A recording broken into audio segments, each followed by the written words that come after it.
Magandang araw mga kaibigan. Bigyan natin ng opinion, reaction itong statement ni Congressman Pulong Duterte sa ika-100 days ngayon na paghihirap ni Tatay Digong sa prisuhan sa Netherlands. Damandama ko ang hinanakit, ang kanyang pighati, ang kanyang pagmamahal sa kanyang ama.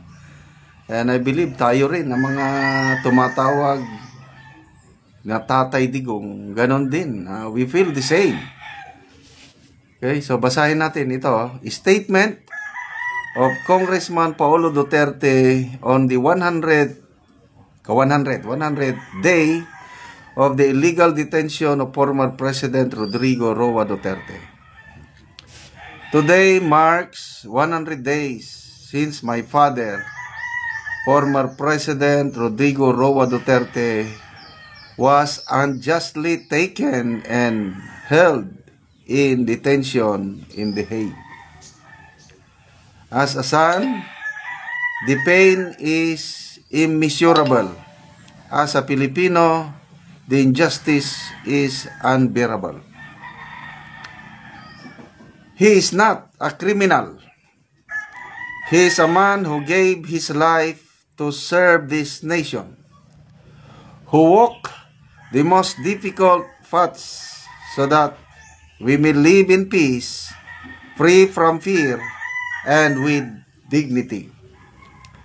He stood up against the enemies of the Republic, and now he suffers alone, far from home, far from his people.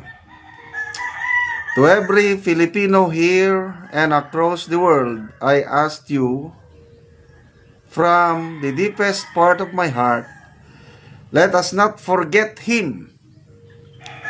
Let us remember not just the leader, but the man, the father, the friend, the patriot who never turned his back on us.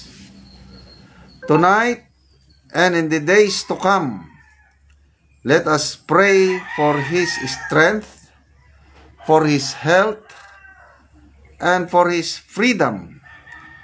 Light a candle, say his name, and let your love be felt across the walls of that foreign prison. We believe in justice, we believe in truth, and most of all, we believe that the Filipino people will never abandon those who fought for them. Bisan asa ka man ibutang sa Ginoo, you are not alone. We are with you. One family, one nation, one light. Hashtag free PRRD, hashtag 100 days too long. Damandama ko yung bigat ng mga statement ni Congressman Duterte, and I agree with him. He is not a criminal. Wala siyang kaso dito sa korte natin. Gumagana ang mga korte natin sa Pilipinas. Dapat dito siya litisin. Itong ginawa ng mga kumidnap sa kanya will be remembered in history.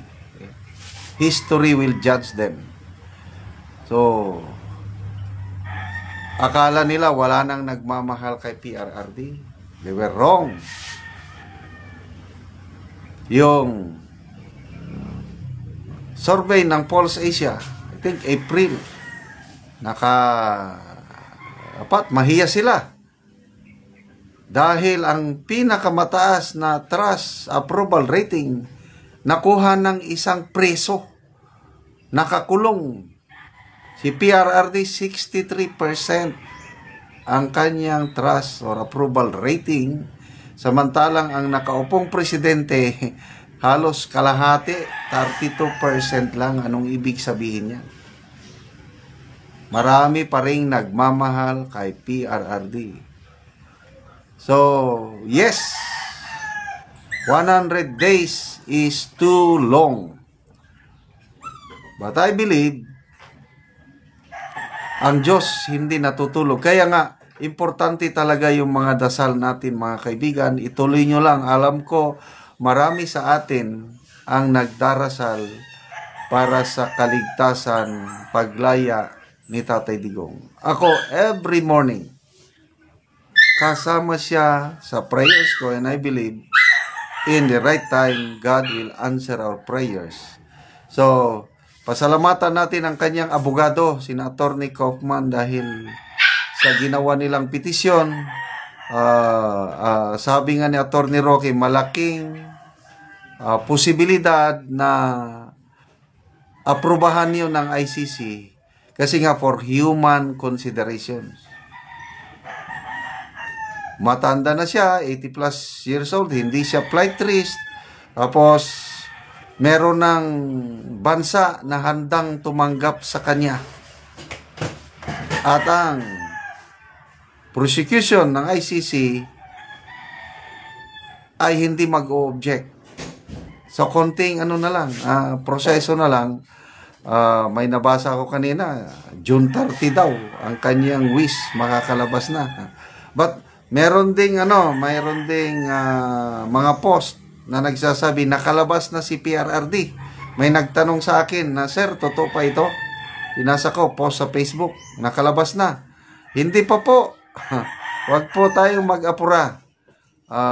Malalaman natin kay Attorney Roque tayo maniwala o kay Attorney Kaufman mismo. Magpo sila or sa Duterte family. Kung Congressman Pulong, sina Kitty Duterte o si BP Sara mag-post nga nakalabas na ti Tatay Digong, yun ang totoo. Kaya lang yung iba dyan na pang ano lang yun, pang gather lang ng views, kaya mag-post ng gano'n na nakalabas na. But malapit na pong lalabas si Tatay Digong. Magbasa lang ako ng few comments.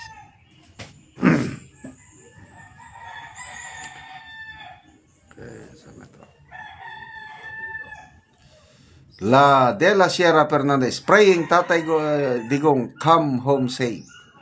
Tess Solina, praying for his health. God bless you po. Ayan, prayers ato. Ang daming nagdarasal. So, God answers prayers. But, hintayin natin ang right timing ng Panginoon. Okay, salamat mga kaibigan sa inyong pagsubaybay sa ating channel. Nakakatulong kayo sa Tribong Talandig.